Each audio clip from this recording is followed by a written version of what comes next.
Hello, everybody, and welcome to today's watch party for In Search of Darkness 3. As always, I'm Andrew, and I'm joined by the fantastic Carla. Welcome, Carla. Hello, everyone. Right, and today we're going to be watching Swamp Thing, the 1982.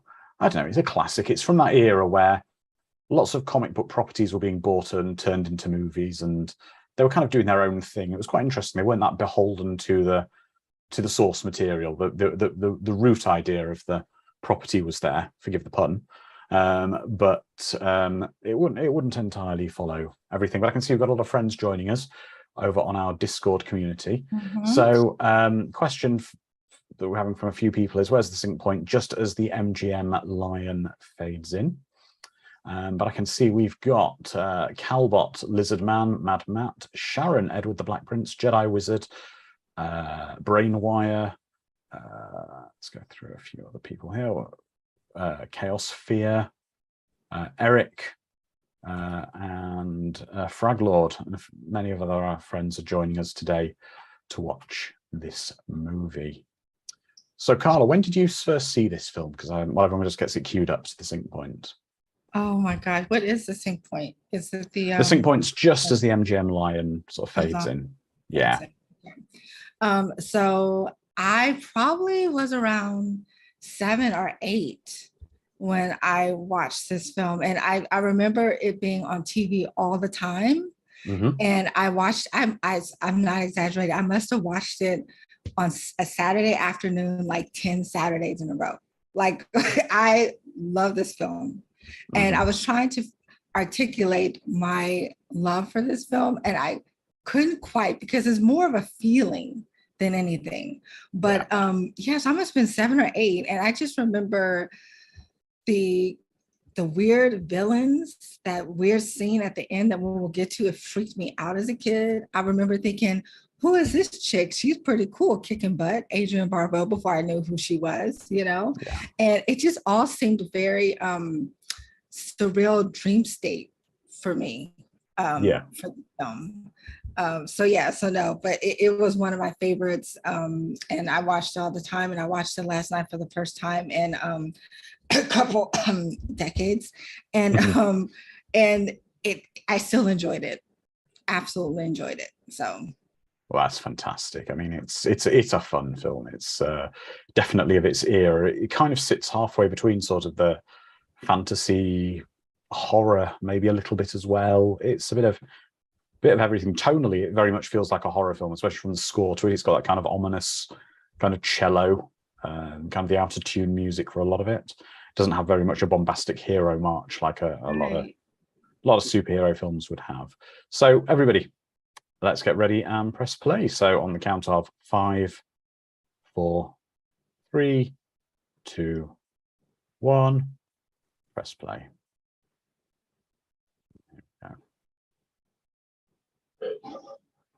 There's something about that MGM lion, though, isn't there? That you just know is like.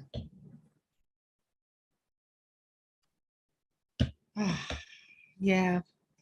So I asked everyone in the chat that if this is your first watch, put 1. If you're a fan, put 2 in the chat. Calbot put 1.1. So I'm guessing he maybe started but didn't finish. Also, what's interesting, I don't remember this text. No. At the beginning of the film, when I would watch it, I was like, last night I was like, oh, okay, we have a non-scrawl intro. Yeah. It's quite interesting as well, because they're very much going their own direction with Swamp Thing here, because, I mean, I'm not a huge comic expert on Swamp Thing, but my understanding is Swamp Thing is actually revealed to be he's Alex's consciousness joined with a sort of a godlike consciousness called the Green, and basically it's like the god of in the universe of all plants and organic plant life. So it's a manifestation of his consciousness, but he can be in any plant anywhere and constitute himself from any plant. Interesting. Yeah. What I found when I was researching this film was that it's a DC character, and so I never really saw Swamp Thing as that, or I'm really associated with the comics more the films. But it's, it was an early DC property, and it came out between Superman 2 and Superman 3. Yeah. And the producer, what's his name, Richard Uslan, I think, he purchased the rights, Michael Uslan, to the Batman story and Swamp Thing comic, as well as Batman, before people thought that anything could be done with them. And I was like, what a way to have foresight. Well, especially with that Batman property, right? Well, it's also interesting. It's kind of Wes Craven's only superhero type movie. Right. And they categorize it as a horror superhero. And I'm like, well, I was like, well, actually, yeah, the horror for me as a child, that ending, I could see why it's called horror superhero. But for a long time, I didn't connect the Wes Craven from Nightmare with this Wes Craven. Like, in my mind, they're two separate Wes Cravens, because the movies are so different, not just in, of course, the subject matter, but in the filmmaking quality and, style and everything. I feel that this was maybe his like growing pain years as a filmmaker. He had the success with House on the Left, Last House on the Left, and Hills Have Eyes, and he did some made for TV films. And then this is kind of like, who am I? What do I want to do as a director? Figuring it out. And then boom, he hit us with Nightmare on Elm Street. Just came out a year later. What I do find interesting about it is, initially, just from watching it now for the first time in a while, it has very much that kind of weird, soft, almost dreamlike, ethereal quality to the image that you'd expect in a Friday the 13th film. Almost, yeah. Yeah, I could see that. Definitely see that. Well, you mentioned Friday the 13th. The Harry Manfredini, who did the music for Friday the 13th, also did the music for this film. And there's some points where you can hear it. You can hear the similarities, and you want to do the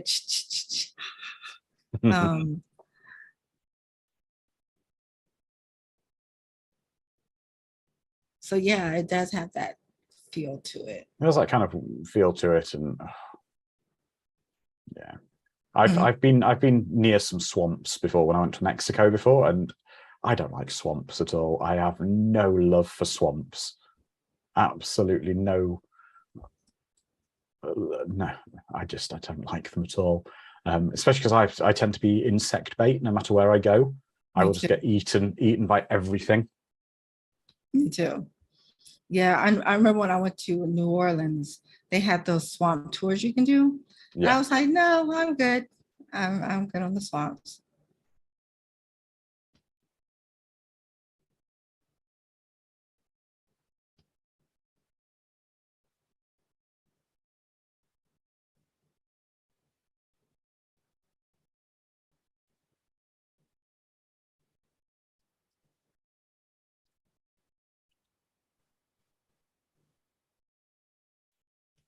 And man, so this is supposed to be set in Louisiana, but they filmed it in South Carolina. Okay. Yeah, and the budget was only 2.5 million for this film, which is very little. And Wes Craven was really trying to pride himself on coming on budget and on time. Yeah. But the conditions, of course, being in the swamp, the conditions are hot. Yeah. Muggy, and apparently during the filming, they had a black caterpillar infestation. So there'd just be clumps of like black caterpillar just falling on them, and they sting. Oh, dear. Yeah. And I was right then, I would have been like, I quit. Yeah. Yeah. It's a shame. I mean, it's also some of the outfits, like the outfit she's wearing that I don't think would be comfortable in that kind of temperature, wearing a jacket with you. Right. Exactly.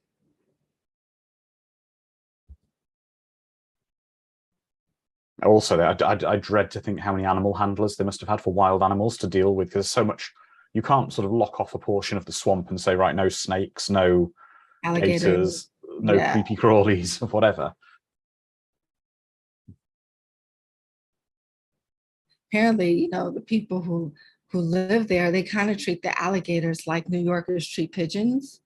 They're Yeah. just there, like everyone just accepts them. Mm.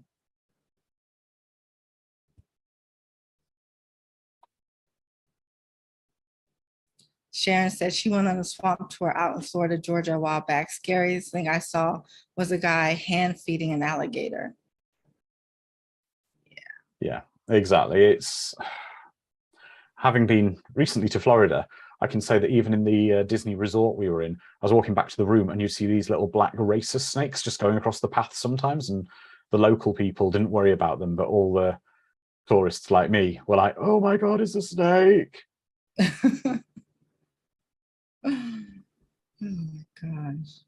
But I can see one of our friends is joining us over on YouTube. Rigor Mortis FX Studios says, the man thing from Marvel is the man thing from Marvel. One of the workers walked off with the main print and was sold online and bootlegged, and they put it on DVD for years. That's interesting.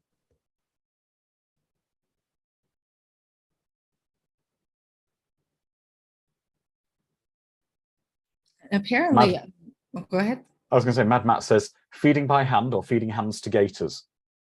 I think if you get it wrong, you don't have much choice which way around it goes. Exactly.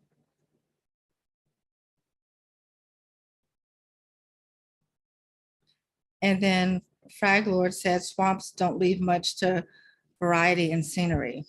True. And it's interesting that they film in the day, right? So most of the filming was during the day, and it's in the swamp, and this provided some complications when we come to the Swamp Thing and the costume, the outfit, and the makeup, and all that sort of thing, and how it held up in the heat during the day, and how as a filmmaker, you can hide a lot of stuff in the dark at night, with shadows and covering up things, but in the daylight, it's much more unforgiving on film.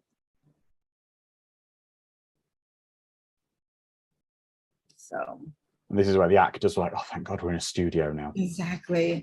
Air conditioning studio.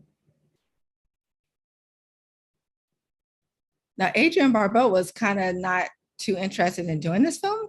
She was like, eh. But John Carpenter, who she was married to at the time, was like, you should do it. Look at the script. I'm such a fan of Wes Craven. You got to do it. So she did the film. So thank you, John Carpenter.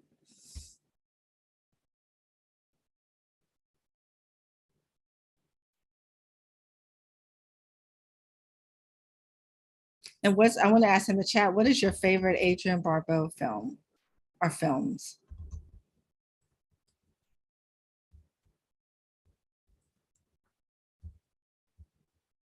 Do you have a favorite, Andrew? Oh. Cannibal. It's hard. It's hard to say. I don't know, really. Well, for me, I really, when I think of Adrienne Barbeau, I think of The Fog. Okay. I think of The Fog. That's what I really, for me, like she made her stamp for me was The Fog. And then Creepshow, I would say. I don't know. I think one of my favorites with her in isn't a horror or whatever. It's a comedy film because she played opposite. So she held her own against a comedy legend, was Back to School with Rodney Dangerfield, where she plays his unfaithful wife. Oh, yeah.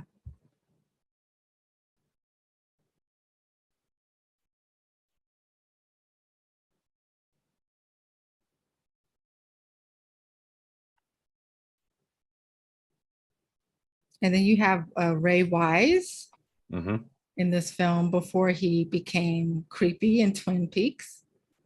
Also, he was in RoboCop as well. Yes, RoboCop as well.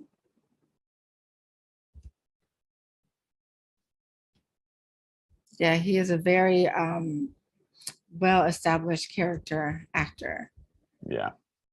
Been in a ton of things. Ray Wise always struck me as quite strange, though, that he never became a proper leading man. He had the look and the authority to him that he always kind of did sort of not mainstream, super mainstream movies, apart from maybe, well, even that being said, RoboCop was cult at the time. He never took like a leading role in a movie. Right.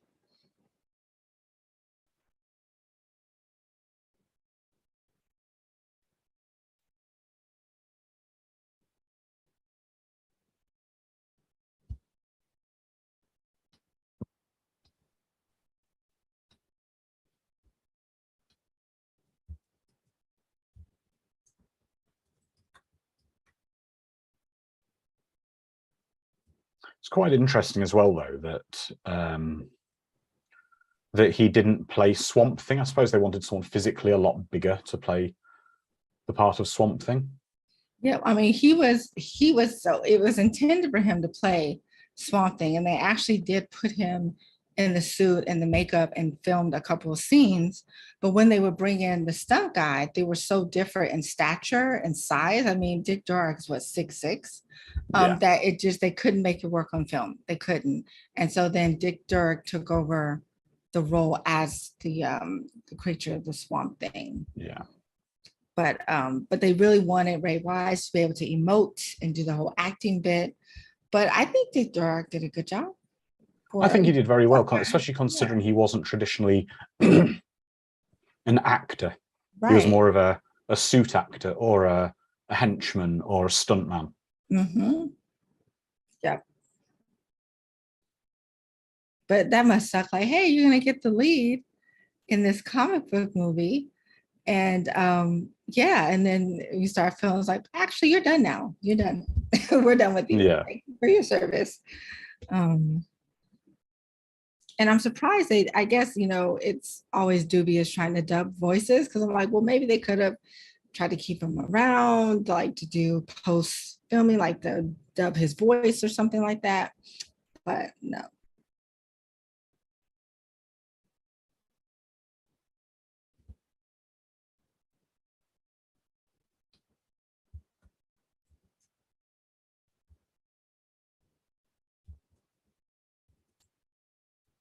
Oh, it really captures the feeling of the swamp, that kind of the flies, the humidity, the just unpleasantness of the place. Yes. This is a very tough shoot for the crew and the cast.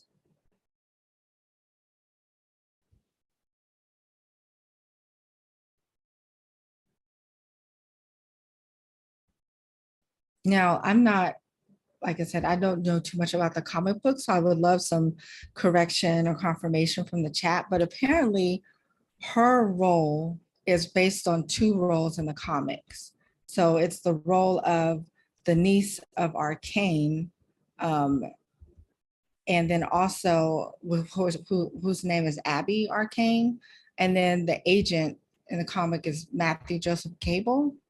And so they combine the 2 characters for her role. It's what I kind of read about it.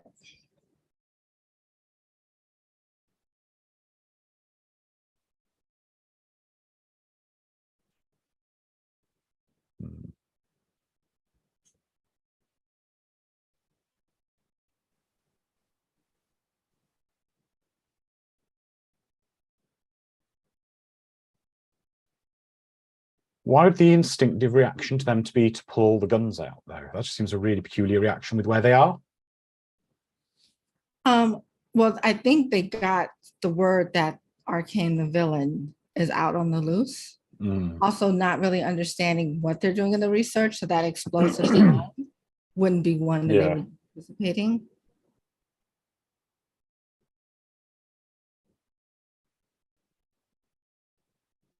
And so, okay, so let me get this straight. So the research is that they want to be able to allow plant life to grow in any environment, because that way it can help solve the food shortage problem if you can grow plants and fruits and vegetables in harsh environments. Yeah.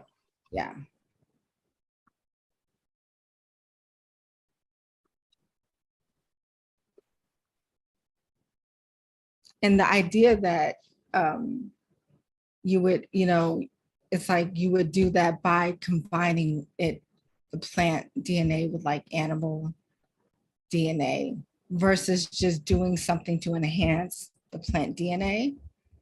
I find that interesting. It's almost assuming that, you have to have the aggressive nature of Yeah. humans to defend and fight in order to survive, whether you're a human or a plant. Oh, Mad Map 42 said, we've seen this research elsewhere. It does look rather familiar. The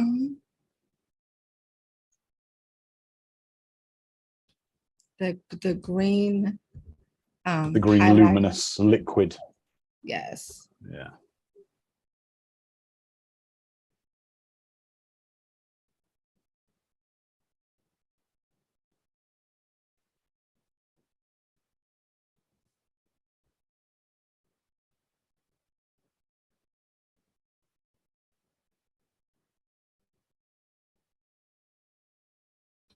Mm. 2001 sounded so far away to them then. I know, huh? Because this came out in 82. Yeah. So, yeah.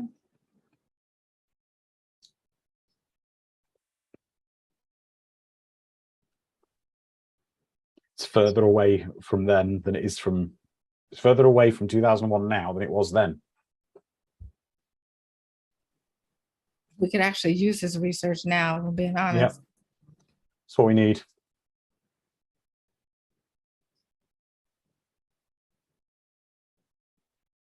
Oh my gosh, the chat is going crazy with these yellow goo gifs. Well, the turtles aren't so bad, Teenage Mutant Ninja Turtles. Yeah. Oh, Sharon just checked, according to some quick research on the internet, the population of the world was 6.194 billion in 2001.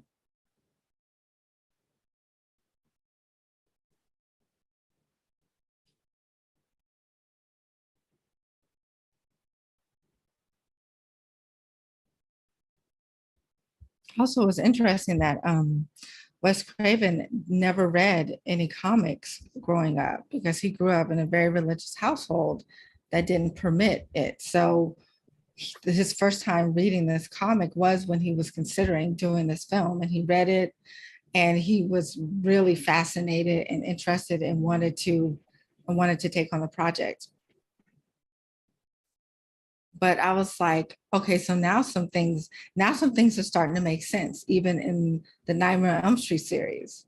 If you think about, Wes Craven's upbringing. Yeah. Well, someone's torn some bits off a Christmas tree and put them there.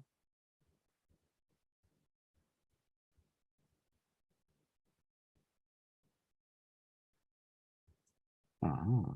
It's almost kind of like, okay, guys, some little trivia. What movie does this remind you of? This idea that some green sort of plant life could just grow on anything. Oh, yeah. Yeah. And strange enough, there's an Adrian Barbeau connection there. Yep. Mm-hmm. That's right. Sharon got it.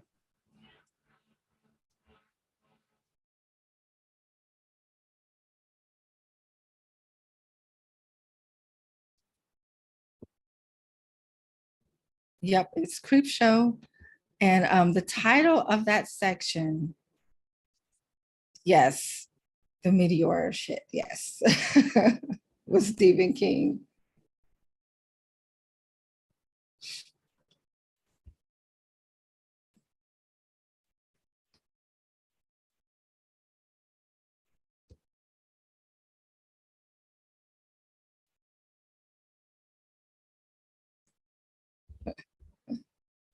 Again, though, why would she? Oh dear, that's maybe a little more shocking. I was going to say that why would she be more shocked about the base having some kind of a secure room to it? But obviously, she's found some undesirable stuff there.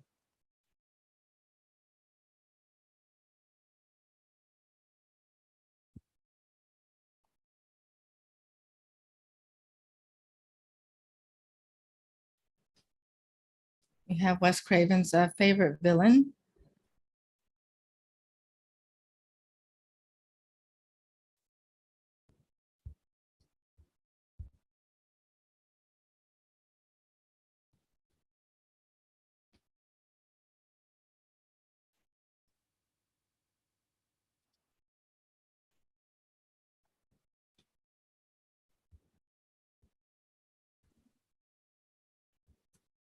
She was tough. Yeah.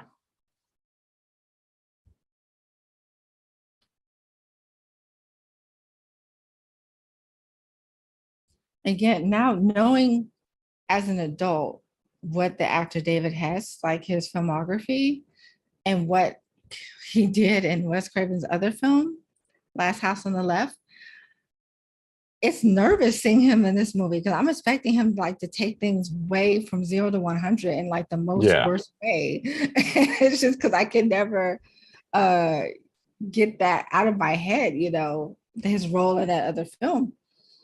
And so even watching this last night, I was like feeling like nervous, more nervous and edgy when he came on the screen. So we're seeing some more of the magical formula made like a big thick plant grow on a bit of wood. Yes. And it's strong enough to pull up the whole table. Yeah.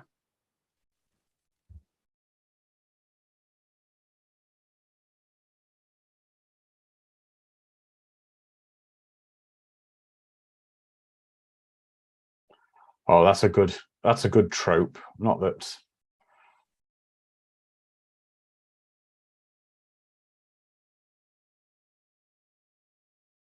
that's a really good mask he had all up there. Right.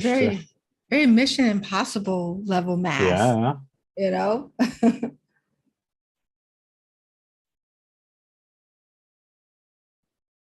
Exactly, Mad Max, Scooby-Doo villain. Right.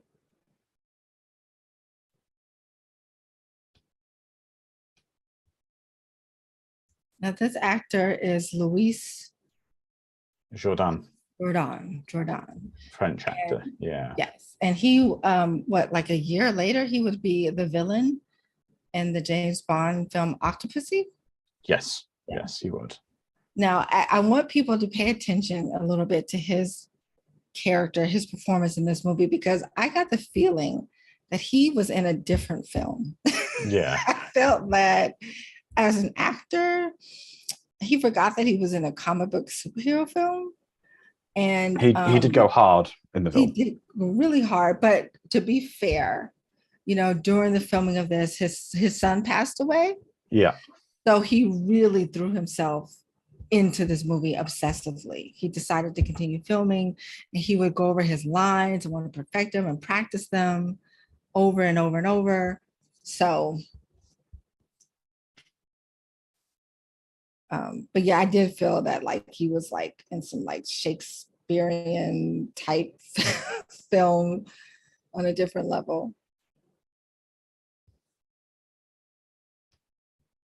This is always a classic stunt when you see someone do a firewalk where they're Yes.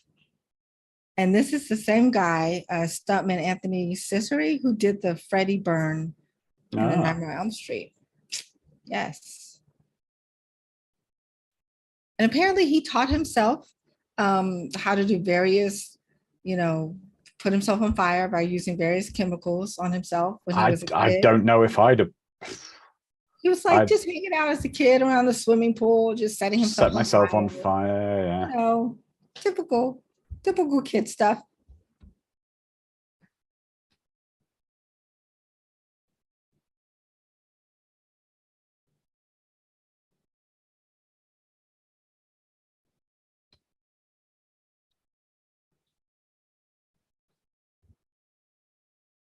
Oh, Mad Mad 42 said this lab bunker and guys in camo keeps reminding me of Terror Vision. Yeah. Yeah. I will say this does have a bit of a TV movie feel to it. Mm-hmm.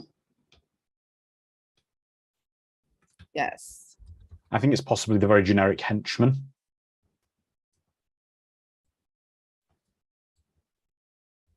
We've got a slime wipe. Speaking of TV, one of the made-for-TV films that he directed, Wes Craven directed, was Summer of Fear, starring Linda Blair, that came out in 1978. You have to watch it. You have to watch. We'll have to watch that then. You have to watch it. It is, it's, yeah.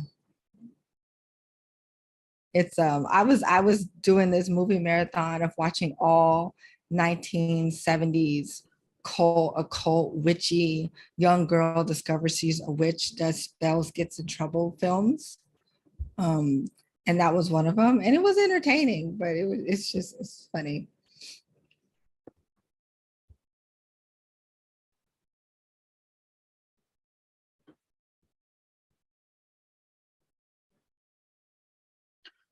Now, the big guy on the left, I don't know who he is, but he is so familiar as being a henchman in so many things. Mm-hmm.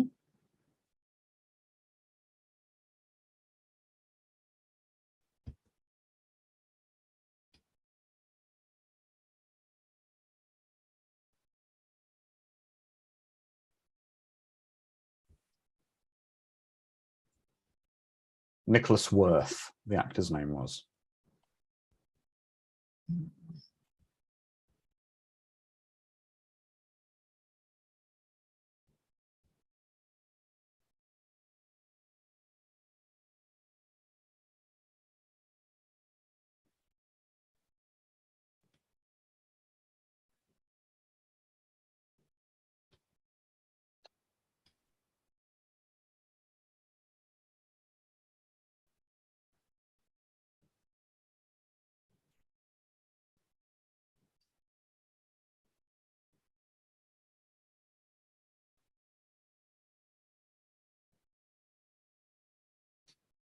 And it's interesting because already you can see he's conflicted. Yeah. About being a henchman.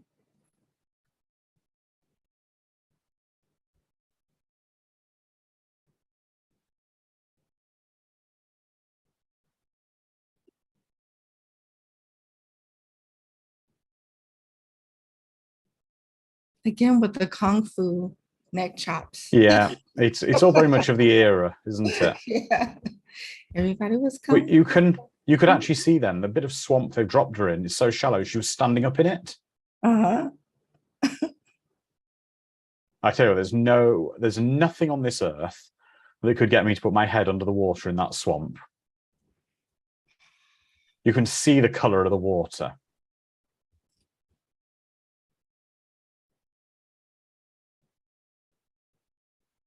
Well, I wonder because I know that for one of the later scenes where there's like a chase that they actually filmed in a lake in Los Angeles. So that was the only time that they didn't film in the swamps of South Carolina. So I wonder if they did this shot there because yeah, that water. It doesn't look good.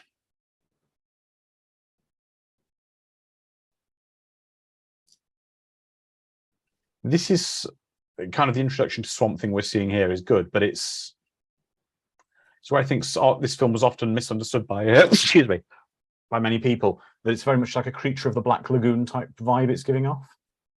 Yes, yes. I think for many people who maybe weren't so familiar with who Swamp Thing is or was, would potentially have viewed this as a Creature from the Black Lagoon type movie.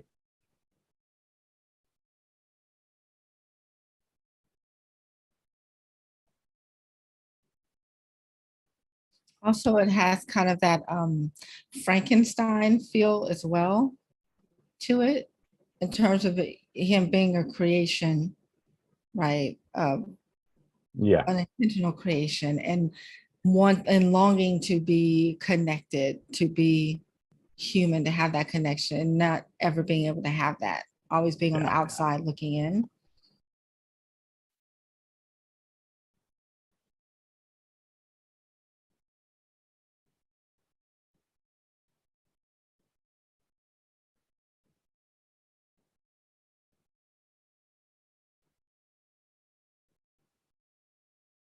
There is just something naturally so creepy about a swamp, though. Yeah. Even in the daylight. Mm. Okay, so choice. If you had to be in a creepy swamp Mm-hmm. or creepy woods setting, Mm-hmm. which one would you prefer? Woods. At least you've got the Wood. water to deal with as well. Yeah, Because a swamp, you've got the woods as well as the water. right. Sharon said creepy woods. Yeah. Yep.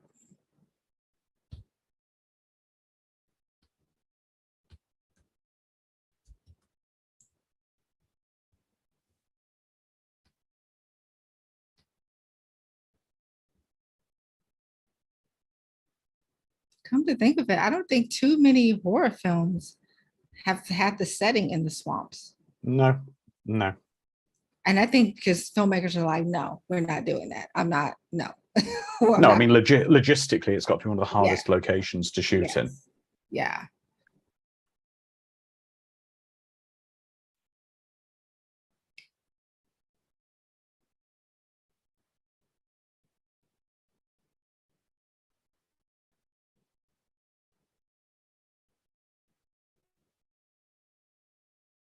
Oh, thank you, Frag Lord. He said Anaconda. Mm, Right. that's Mm-hmm. maybe another one. Yeah, that was another good one.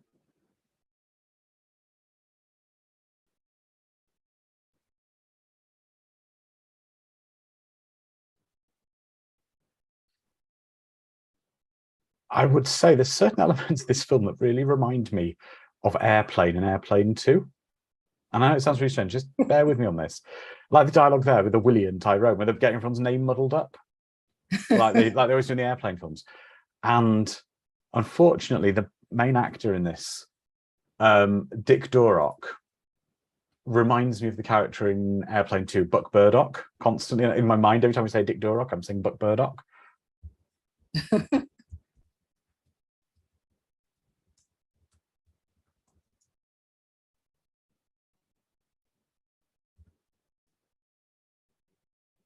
Oh, you can see he was readying himself for a James Bond bad guy role. Yes, definitely. Definitely. And then we have Wes Craven's ex-wife, Mimi Craven, Mm. in this film.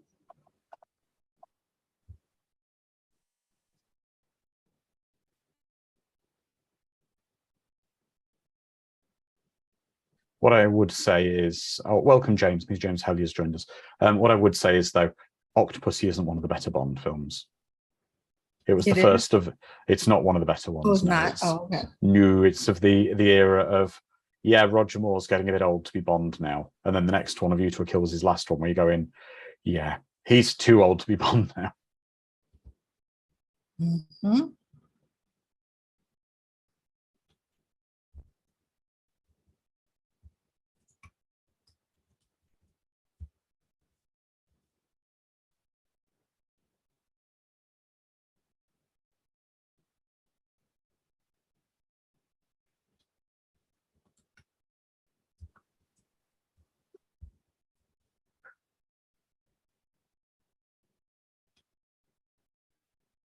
So again, trying to understand his motivation as a villain, Yeah, because I think your superhero films are only as strong as the villain is, to be honest. yeah, I agree with you, and I think that Yeah. might be where partially this falls down.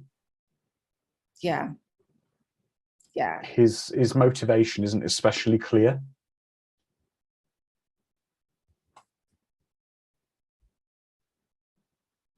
Because it's like, okay, so you want this potion so you can grow the food? That.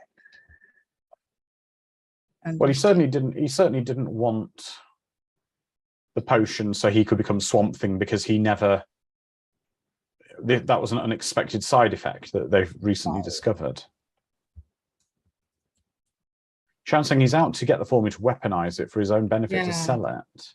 Yeah. Yeah, so what's he planning to do by weaponizing? Is he planning to turn it into a super weed killer or something?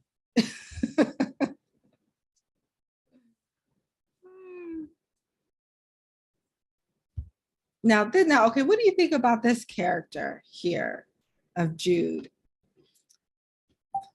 I'm gonna be really honest and real talk.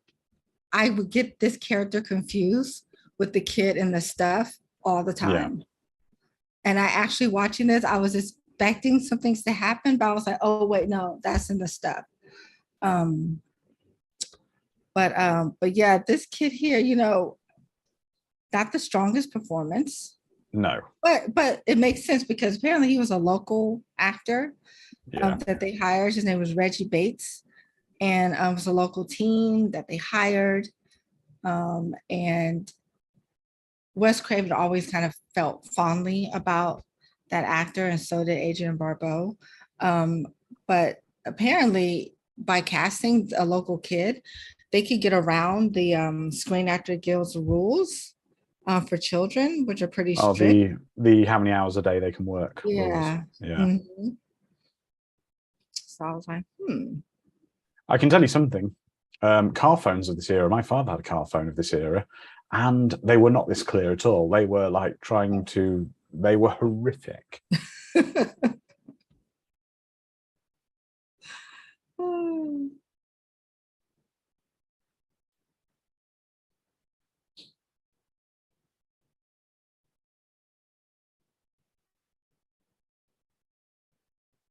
And if you think about it, I guess car phones really only make sense in limos or whatever, because Yeah. otherwise it's the primary form of distraction, right? Oh yeah. But So fun fact that the guy who owned the limousine and let the film use it was freaking out during the scene because he told him no fishtailing, no weird oh stuff with my no. limo. And he was on set and he saw this and he was pissed off. He just flipped out. It's not in our contract. You can't do that. But So is this Coke machine? I think this must be a sponsored Coke machine because it's not flush against a wall. The Coke machine's just diagonally sat in the store.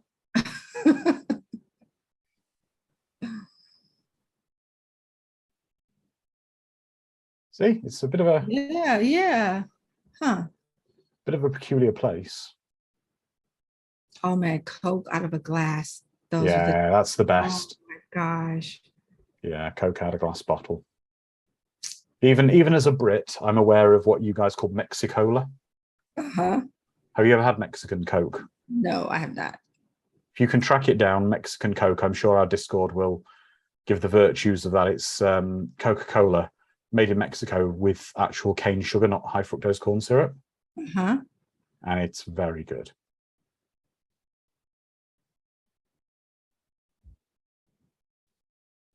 I have to say this kid has some really good lines in the film.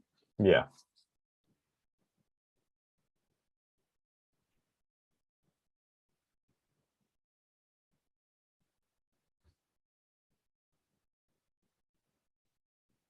She's quite a bit of an action babe in this, isn't she? With kind of just quite happy to get the gun out the drawer and Cowbot was like, he said, the adult magazine rack is hidden behind the Coke machine. That's why it's such an odd angle. yeah. Sharon said, product placement, existing store. They had to put it where it could be seen, but there was no room in the store. Yeah, quite possibly. Mm-hmm.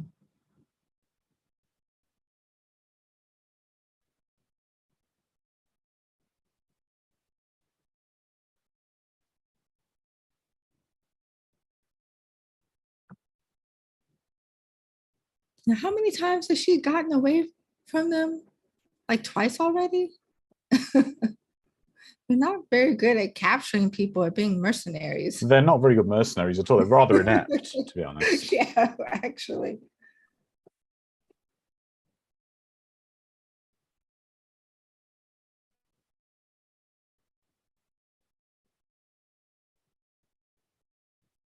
Mad Map 42 said, total badass, just did the obligatory damsel in distress, falls down move. Yeah. It's interesting that you said that, Mad Map, because Wes Craven's daughter kind of was like, why is she falling down, Dad? Like, we don't fall down all the time. And he was like, duly noted. And now, here's an intro. Oh, If you're saying color. Yeah.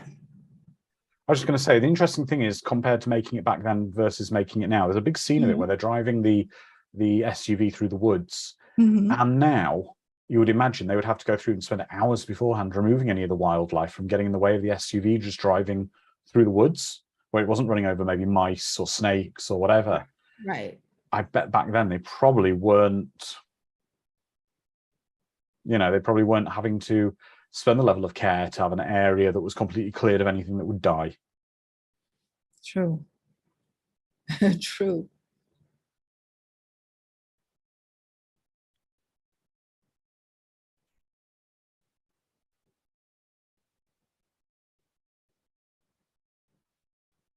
So you can see as they're shooting him, the shots are actually going straight through him. And there's no blood or anything, so. No. Now, what do you think of his suit? I think the suit gets better in the second movie and in the TV show.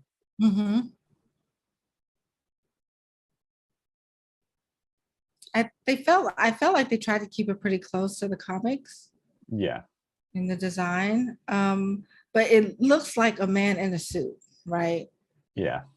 Compared to, it was so funny because when I posted about Swamp Thing on socials, people was like, Vecna's grandfather. So compared to Vecna, the villain in Stranger Things season 4, that the suit he doesn't look like an actor in a suit, No. compared to Swamp Thing. But I have to say the face, the makeup for the face and what they did on the face, I thought was pretty good for Swamp Thing. Yeah.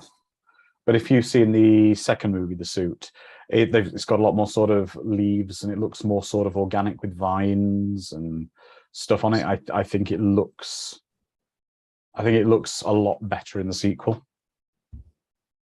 Probably had more of a budget too, maybe. Possibly.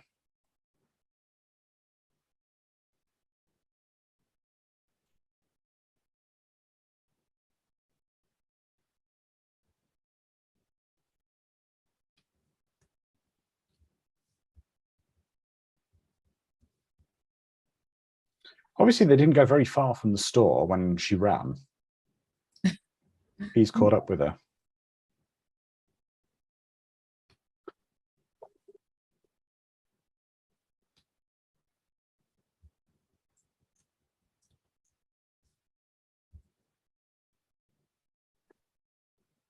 Now, Nicholas Worth is quite interesting as an actor because he, in TV, is one of the few actors to have the dubious honor of destroying Kit in Knight Rider. In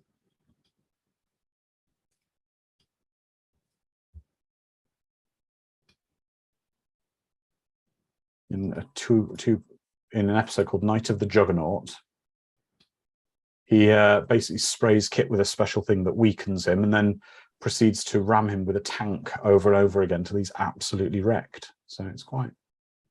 Oh.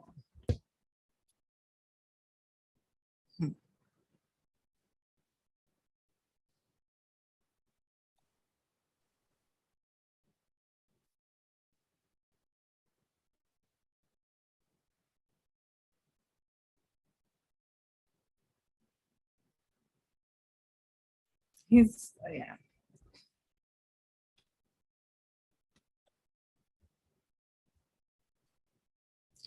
I will say a lot of the dialogue like this here feels very much like filler. They're saying a lot, but not really saying much. Right. But he is definitely having fun. Definitely, definitely hamming up the scene. So yeah. I've got a feel for Dick in this scene. That must have been hell on earth being there in the hot, sweaty environment, human environment, in a latex rubber suit. Yes, I'm sure he had to take many breaks. Yeah. Before, so he wouldn't pass out. Now that was the obligatory yell. And how does that yell rank against the Pet Cemetery Father yell and then the prequel Star Wars Darth Vader yell? I feel there should be like a top 10 list of yells and like sci-fi. There should be.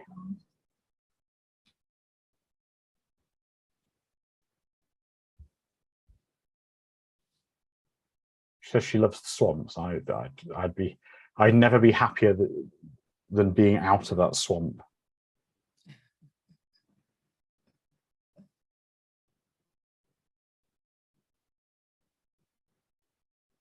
So funny. My mom last night was like, "Where are his parents?"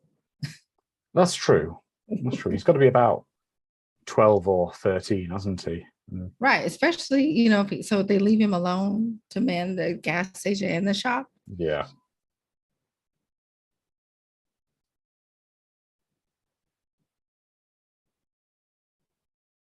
This has the vibes of that, of like the very old kind of Sasquatch in the woods footage you'd see. Mm-hmm. Yep.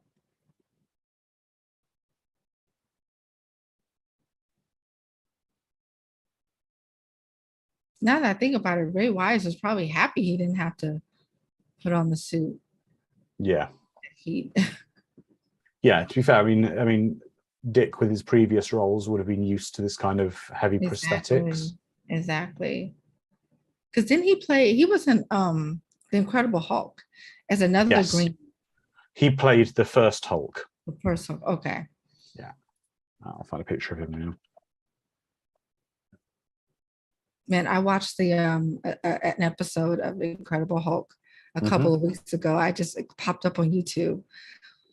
I was so entertained. It was hilarious. I loved it. I was like, I can't believe this. Oh, we used to be into this. There we go. That's who he played, the first Hulk. Oh, okay.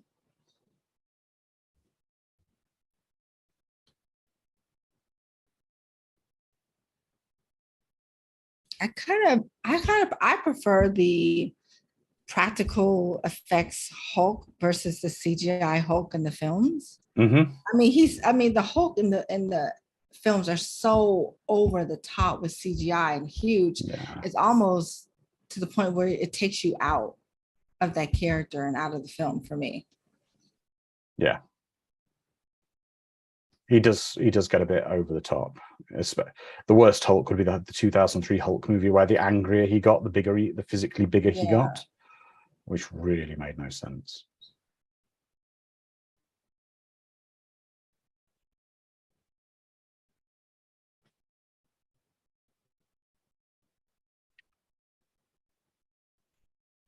Now, with folks in the chat and on YouTube, would you want to see a proper remake or proper reboot of the Swamp Thing with like a lot more money? Well, there was that TV show on HBO Max, or Warner as it was at the time. Very short-lived one in 2019, I believe. Only ran for one sort of half season, but apparently it was very good. Okay, so why do you think that canceled or didn't come back? I don't know. I don't know. Apparently it was quite good. I've not watched it, but I heard it was good.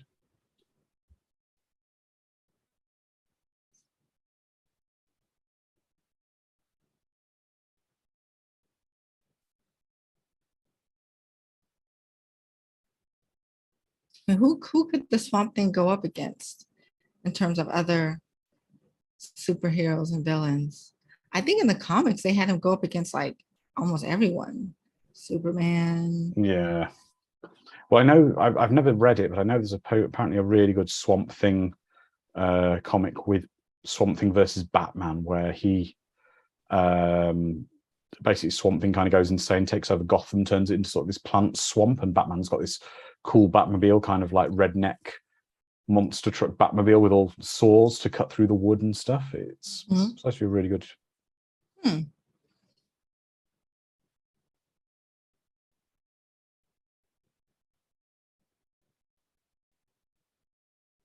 So he comes out, so he can leave the swamp and exist outside the swamp, or wherever he goes, he like creates that swamp environment.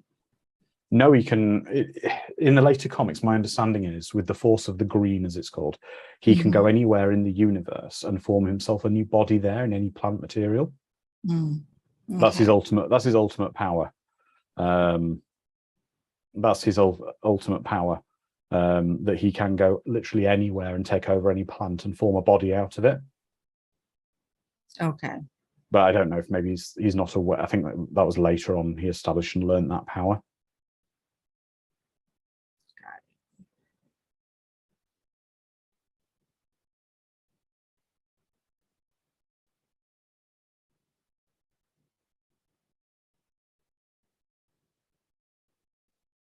Yeah, so it look now if you look at the scenery here, it doesn't Yeah, look like a swamp anymore. This is that where they doesn't. filmed at Well, the the two shots don't seem to match. right, right. Yeah, so they filmed this That looks like a swamp, but that doesn't. right, a small lake outside of LA.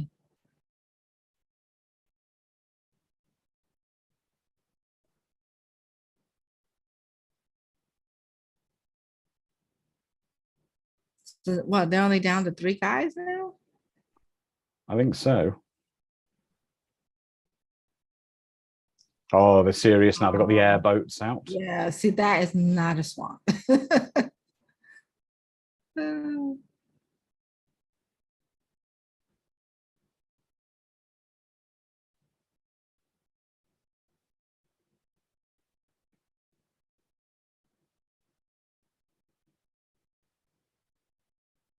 James Hallier says pond thing at the moment. Boating lake thing. Yeah.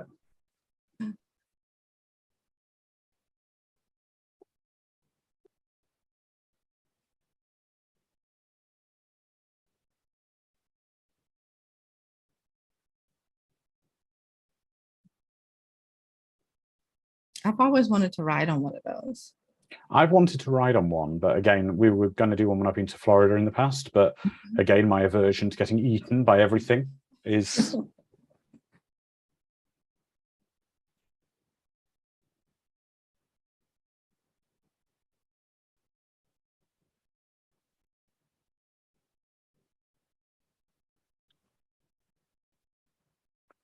What I would say is here, and I don't mean this to be nasty, the action sequences I'm finding rather underwhelming in a lot of ways. But is that because the director isn't particularly an action director?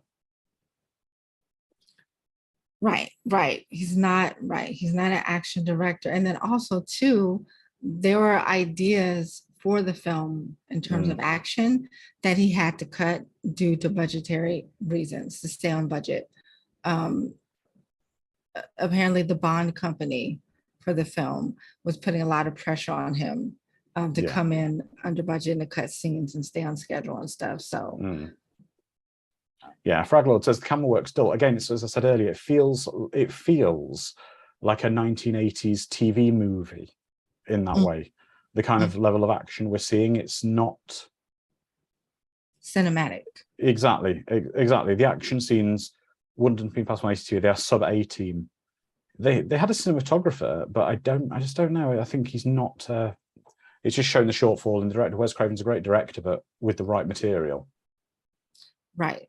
The right material, the right budget, the right sense of the freedom as a filmmaker. And again, they struggle, the suit was tearing and deteriorating and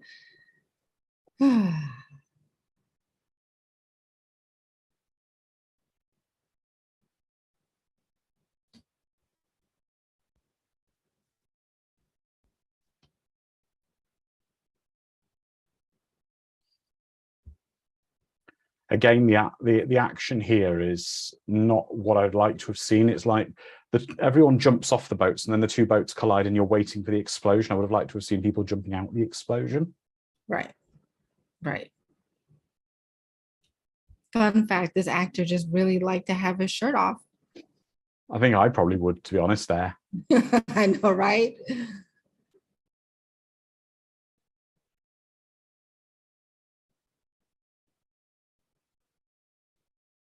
I do like that line, though. A strong adversary is like a beautiful, dangerous woman. I've never been able to resist either.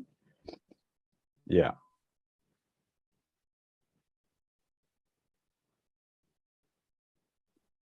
James Hellier says a very A-team. throwing. It was a very A-Team type moment of, Mhm.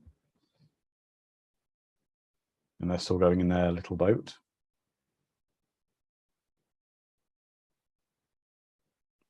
But again, I think the pacing of this film is good. It's pretty good.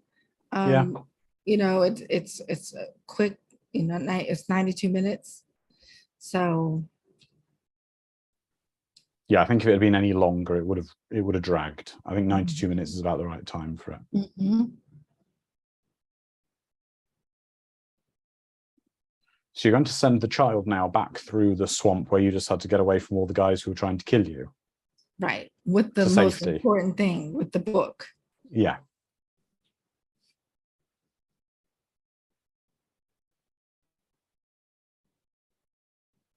So let's see.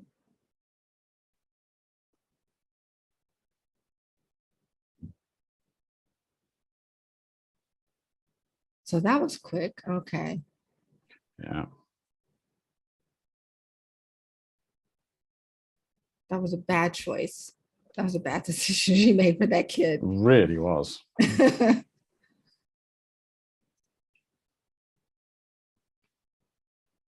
What do you think about these comic book transitions between the Yeah, scenes? it's a bit Coming in and overused. out. The comic book panel wipes, it's a bit overused. Yeah. Yeah.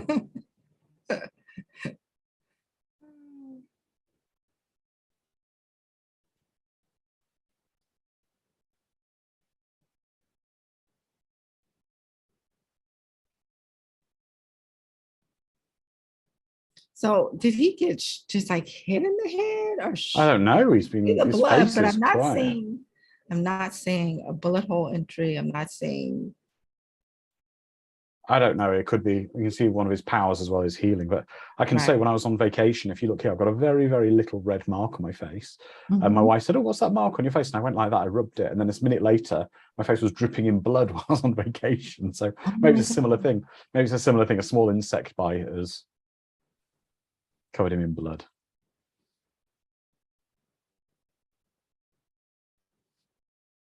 man, those glasses. Ooh. Yeah.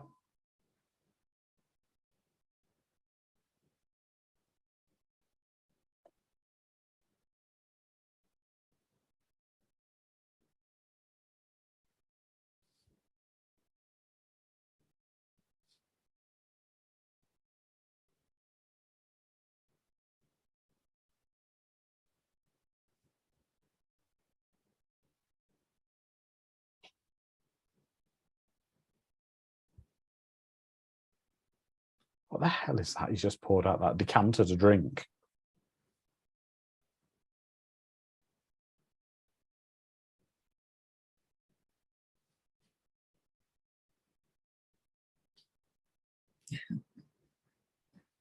Uh,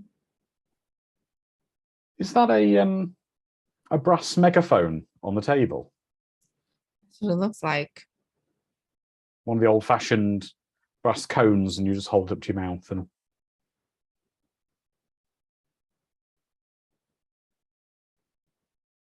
Again, she gets away. This is like what, the third or fourth time? yeah.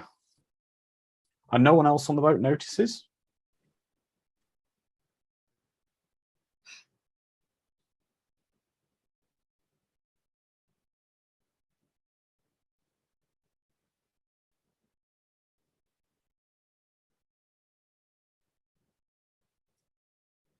Wow. A lot of running Yeah. through. Oh, here we are. Now here's Swamp Thing. Running through the swamps with a machete in your hands and tripping, not the Yeah. smartest thing. Ah,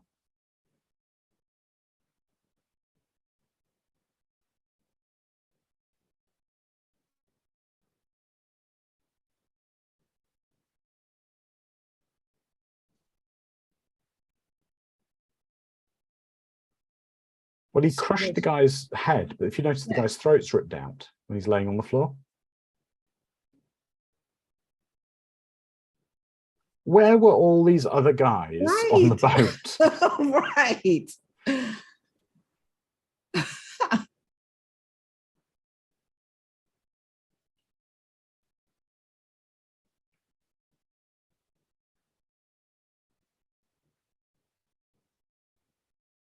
Wow. What a way to go. You know, he was kind of the Yeah. head henchman, right? And to go out like that, I don't know. I thought it would be a little bit more of a Yeah. battle.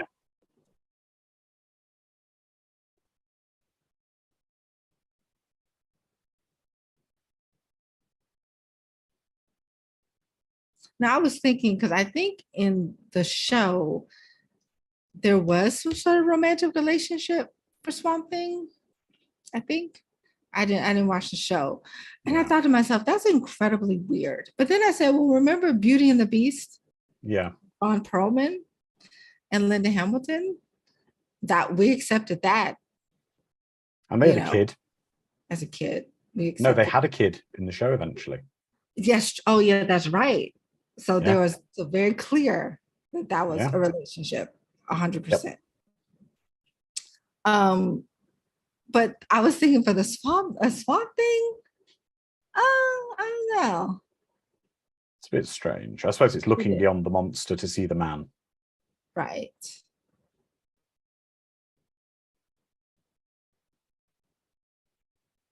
Sharon said, Beauty and the Beast jumped the shark with the whole romancing kid. Yeah.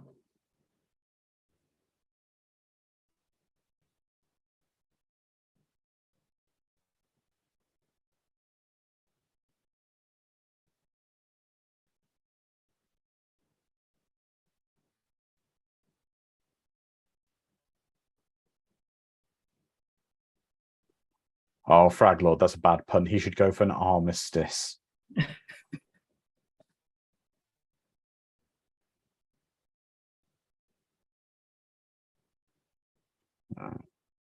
Now, I watched the review of the show Siskel and Ebert that they have for this film.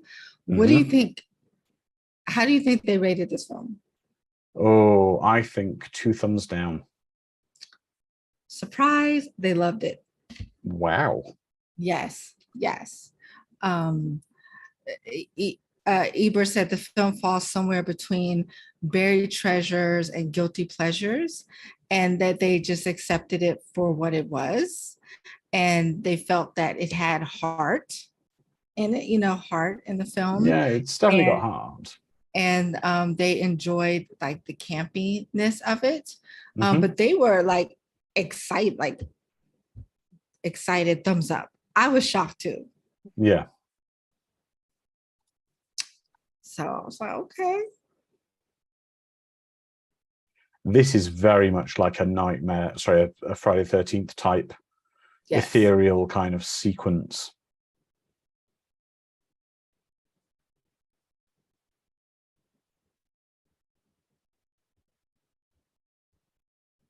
And do you know the story about the European cut of this No, scene? no. Yeah, so for whatever reason, it was in her contract that they were able to do the European cut of the film, which was more full frontal, not just a Okay. profile. And so what happened is that when MGM released the DVD, they accidentally released the European cut in the Okay. States, and they rated it as PG. And so a lot of moms like were upset with Blockbuster, and they were like, "What is this? I rented this PG, and what's going on?" So they had to recall like all the DVDs Wow. in the US because it was the UK European version. But my thing is like, what's up with the Europeans? Like, so what is it? So what, you guys have to have that in your movies? Possibly, I don't know. Maybe not in the UK cut.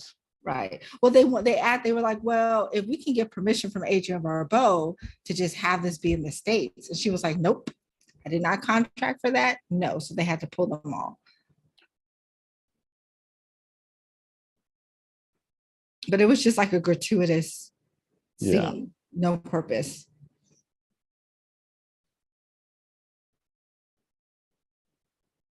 At first, I thought those guys were twins, but then I just realized it was they had mullets. They had the same hairstyle. Wow.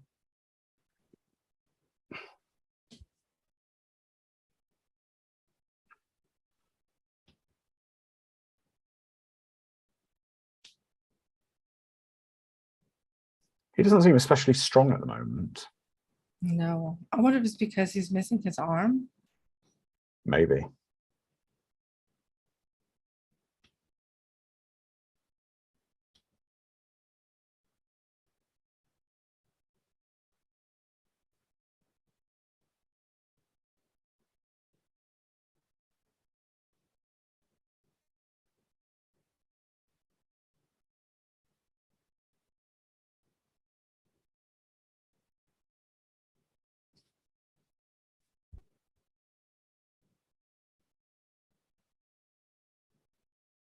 James Hellier said there's always used to be a European cut of Hammer horror films with the added boobies. Europe here did not include the UK. Yeah. Okay.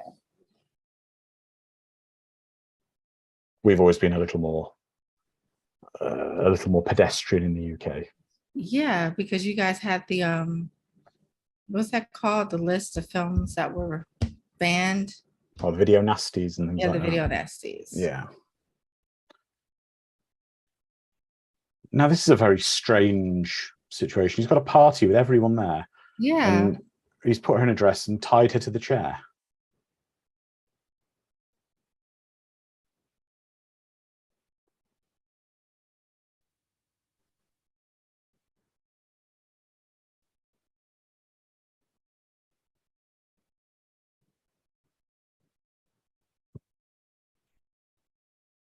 Wes Craven was noted as saying, that was really kind of silly to tie up that character like that. But if you're going to put someone in a dress and tie them up, it's better that it's Adrienne Barbeau.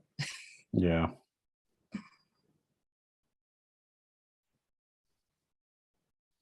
I would say some of the story in this is quite muddled as to what he's really trying to do and what his objective is now. Mm-hmm. But this is where it becomes the island of Dr. Moreau.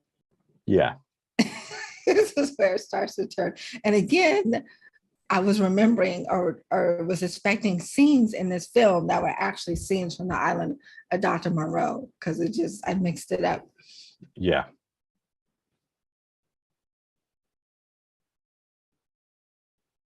And again, all these people were just hanging out in the swamp, or he flew them out to the swamp. We're all here for your evil, diabolical scheme.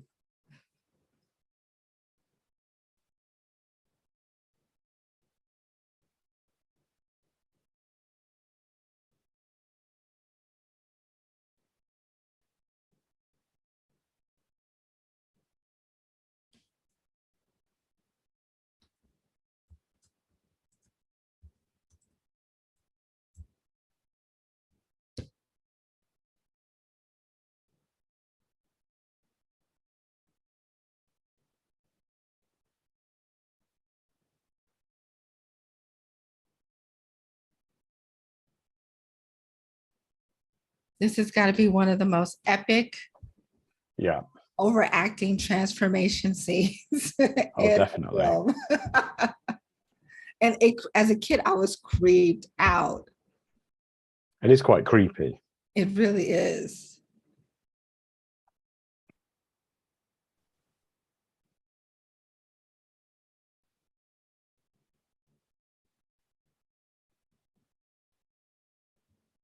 And it's quite drawn out too. It is.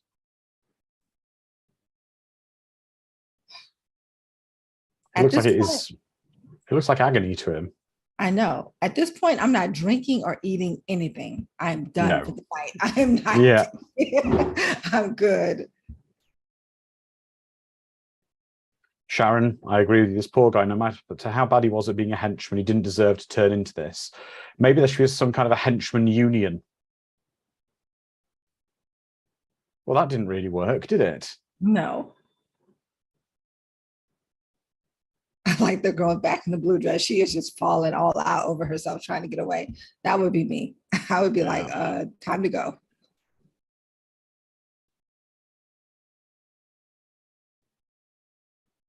He has to live the rest of his life like that. Not his choice. Yeah. It's like, he looks like something out of Troll. Mm-hmm.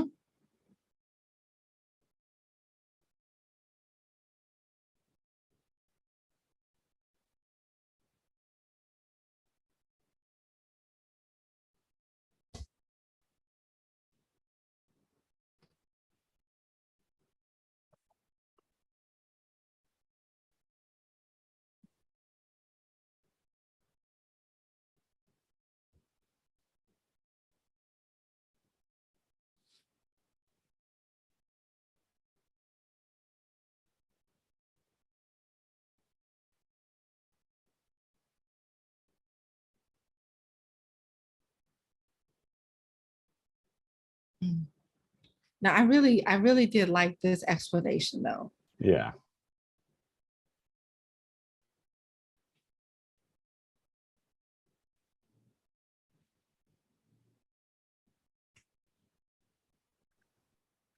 This is very much the same as the explanation for the Marvel Captain America formula. Okay.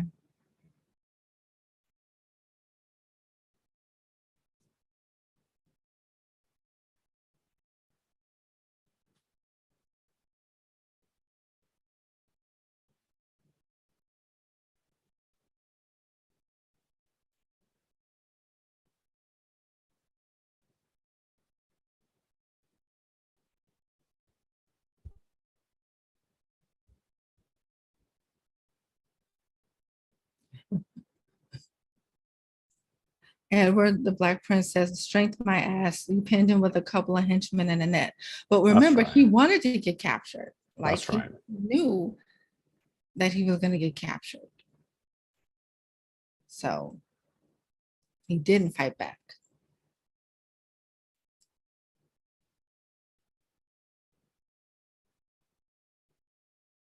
So it just enhances whatever your inherent qualities are. Right.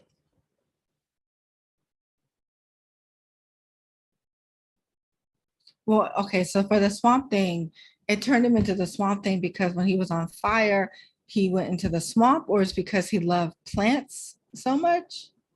No, no, no. I think that was another side effect, but the point is the strength and everything has come Okay. because he was inherently strong and Okay. good. And then the side effect is that because he was he's still undergoing the chemical process from the fire when he went into the swamps, maybe. Yeah, maybe.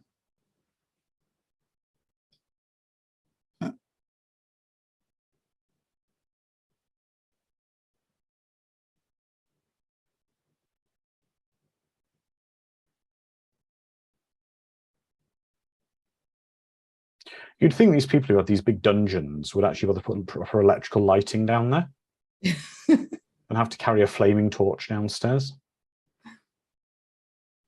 Also, at this point, if I was his henchman, I would be trying to secretly escape. Yeah, because I'd be like, who's next? Right, right. I certainly wouldn't be having him every time he says, oh, do you want a drink? I certainly go, no, thank you. None at all. Where's everyone gone? Because they just saw a man transform into something. Yeah, but it's like they've all gone, haven't they? They all properly ran off. I mean, what did they think they were going to see when they went there? Because they were all applauding him, saying, we have a magic potion, right, etc.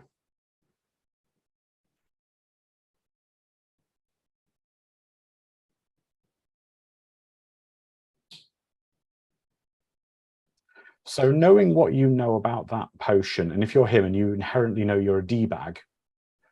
But he doesn't though. Wow. He's a narcissist and he doesn't know. He just thinks he's a genius and that he's a blessing to the world. He has no clue.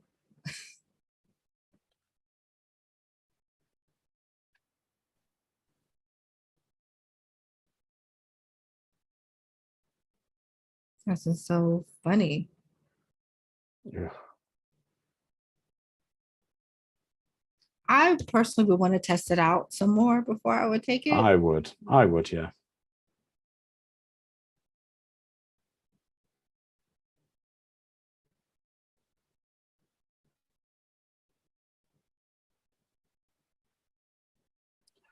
So has he called someone by pushing a button purely to give them some exposition? So he can have an audience to his little monologue here. Exactly. But he said physical and spiritual. Oh my gosh, I could see a whole like spin-off movie of him like creating some cult, you know? Yeah. And like each person having to drink the Kool-Aid, right? In order for their transformation to be saved. I'll be honest, it looks like Mountain Dew, doesn't it? The stuff they're drinking. Oh, yes. And Mountain Dew does transform your teeth. I tell you that. That's one thing it does. That's true. Sharon says he thinks he will be transformed into a magnificent creature that no one can hurt. True. Mm.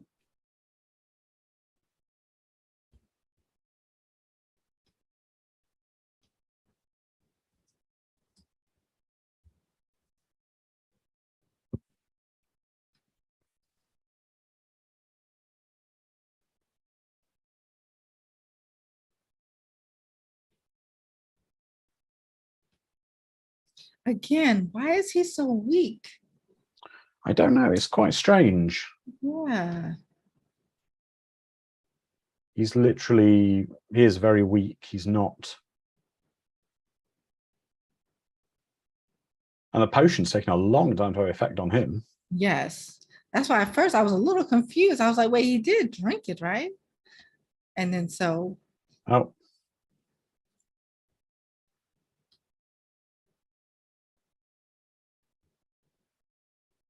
Now for me, this is my kinder trauma coming up. Yeah. Now it could look silly, but still, it was just, it was just some strange choices being made. Yeah. Here.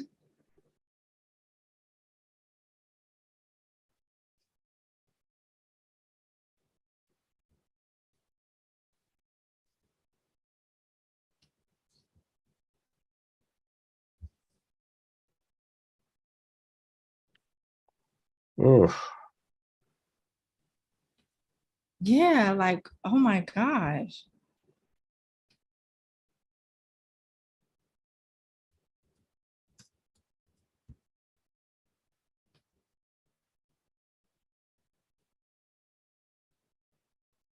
Oof.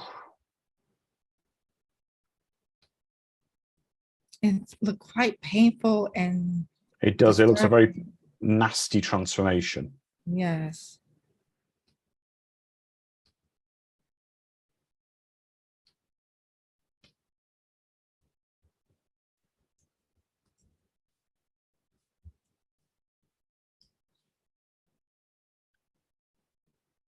Ugh. Yeah, just, oh my gosh.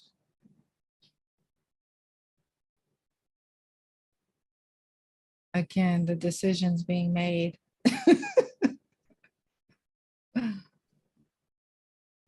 Yes, Mad Matt, I agree with you. He looks like Groot with that new hand. Yes.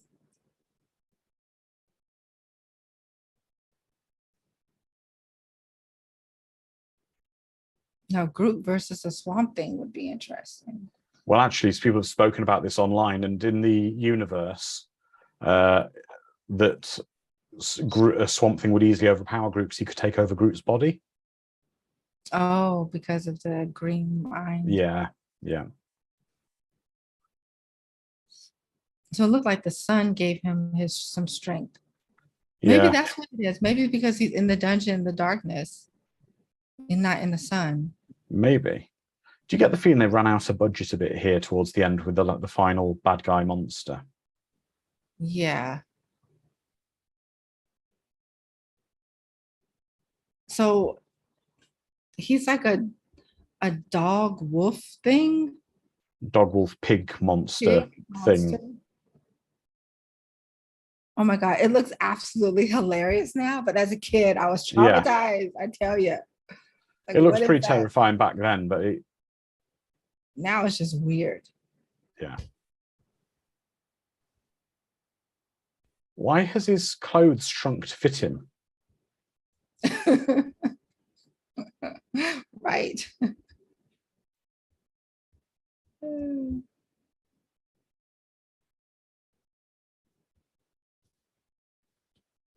Well, here there was supposed to be, this is supposed to be leading up to an underwater chase scene through the flooded tunnels. But they had to cut it for budgetary reasons, which Wes Craven always regretted because there's no buildup or attention really to this final battle. It just kind of happens. Yeah.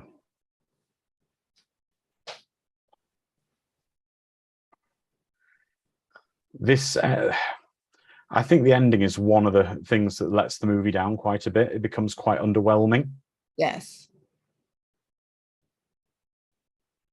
And Bruno with the jokes, like I think at Yeah. this point they were just like, okay, we give up. We're tired and we all want to go home.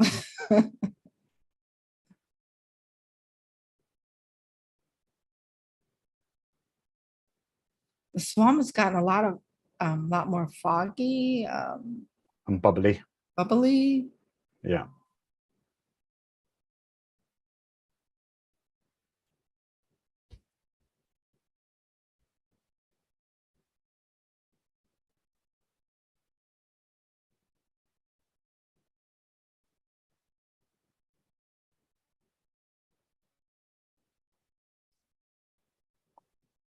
Here we go. Yeah. Well, the stunt guy who was in that suit, he actually passed out. I can believe it. It looks like it Yeah, would be very hot. just flat out fainted. That's right. Sharon says, note to self, never go swimming in a bubbly, foaming swamp. Duly noted. Now, where did he learn his swordsmanship from?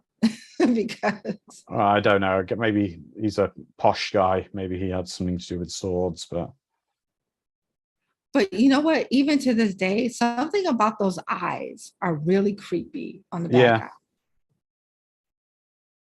Oh, Yeah, but they look like they got out a teddy bear or something. They look like those generic kind of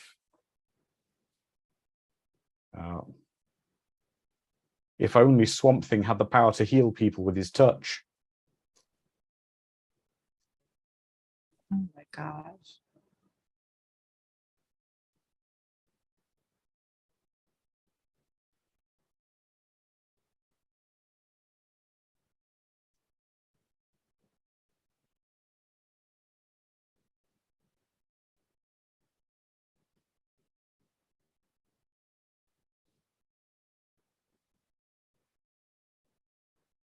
Now remember, this is a Wes Craven film. So are they ever really dead? No. Well, no, clearly, because he returns in the Swamp Thing sequel. No, I'm talking about the villain. Yeah. He returns in oh, that's right. He does, huh? Yes. Yes. That's right. That's right. Hopefully they have more money for a better costume for him as well. Well, he appears as Anton Arcane, the normal Anton Arcane.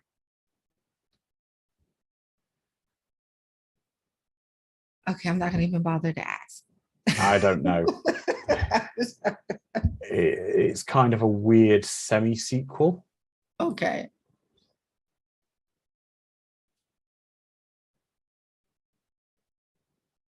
And he's up. Now, for all you struggling artists out there, a word of encouragement, because I thought this was very interesting. So, Wes Craven, the director, he did Last House on the Left, Hills Have Eyes, this film, and he also did a TV film called Deadly Blessings that was released shortly after this or before this. And he said for 2 years after this film, he didn't have any work. He had to sell his house. He had to start selling stuff. He had no money. He had to borrow money from a filmmaker friend to pay his taxes. He was really down on his luck. Okay. But he came back with Nightmare on Elm Street. And it's like, boom, took off. So, he didn't give up. He was in the struggle. And apparently he started thinking about Nightmare on Elm Street while filming this. But just it's just interesting because you don't think about that. You think about the great Wes Craven, master of horror, Yeah. and yes, they all have to start somewhere, but the fact that he thought that his career was over after this, I just thought that was interesting. Yeah, definitely. It just looks such a cheap outfit.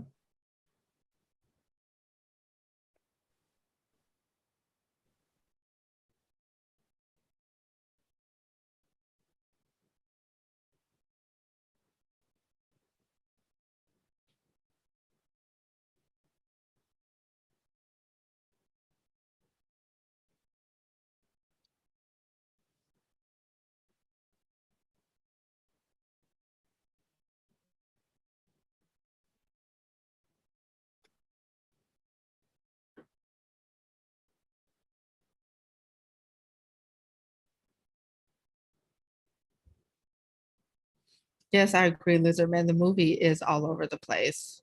Yep. Yep. But I don't know, in my 7-year-old mind, I was like, oh, this is very entertaining still. I have no idea what's going on, really. Um, but I guess it was like the feeling and the heart of it. I felt like there was some heart and feeling there. Yeah. And now I understand what the monetary and the budget restraints and the crew suffering on set and everything. Just the fact that this movie actually made it to the screen and got made is a miracle. It's a shame because some of it's really great and then other bits really let it down. Yeah.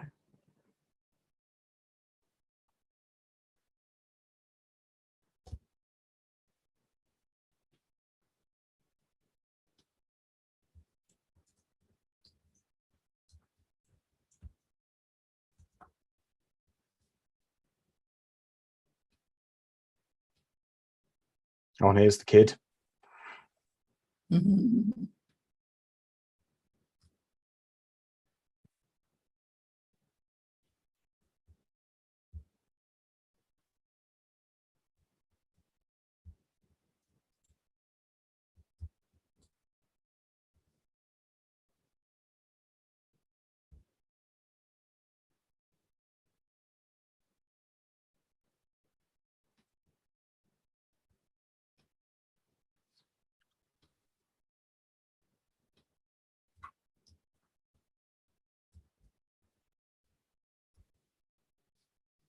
And there we go, everybody. That was Swamp Thing. So while we're finishing off this film, let's summarize this. Carla, how do you feel about the film? Well, as I said, it's a favorite of mine, of my 7-year-old self. Mm-hmm. And as an adult, I still feel warm feeling towards it because I could see that there was heart put into this film. And I could Yeah. see that there was a struggle because there were some moments that were great and there were some moments that were not. And understanding now about the limitations of the budget and everything, that they kind of did the best they could. And but I still really appreciate Adrienne Barbeau's character. Yeah. I like the kid. I like Swamp Thing as like a superhero character. I Mm-hmm. feel like I connected with Swamp Thing almost on the same level as Superman, just in the fact that I connected with his story, that he was like this really good, decent guy that was trying to do this thing for the Yeah. world, and that this happened to him. And now he has to learn how to exist in this new way. I But got but very the much villain, a 70s Hulk vibe from this. yes, yes, very early 80s, very 70s. The villain Yeah. could have been better, should have been Mm-hmm. better. I think that for me was what made it weak Yeah. as well. It's it was a lot of fun though. But we'll Yeah. be back next week. You won't be joining us, obviously, Carla, but I'm sure you'll be watching along. We're going to be joined by Dom, will be returning, and we will be having the YouTuber Stuart Ashton joining us, and we will be watching Ghost Watch, the BBC early 90s classic, which is, I believe you've seen it, Carla, haven't you? Oh, I've seen it and I love it. It is Gosh, tremendous, Ghost Watch, for anyone who's not seen it. so If good. anyone needs a copy of it, fortunately, we're able to provide a link to it, as there's a copy being uploaded to archive.org. It's in the Watch Party schedule room. That's right, James Pipes. So we will be watching and discussing one of the most ambitious, ahead of its time, early 90s TV movies Found ever. TV mockumentary type. Yeah. And it's very good. Oh, Sharon's excited for it. But everybody, I've had a lot of fun today. It's been great to be back with you. It's been great having some time with you again, Carla. So everybody, stay safe, look after each other, and we'll see you again in 7 days' time. So Okay. until then, bye-bye. Bye.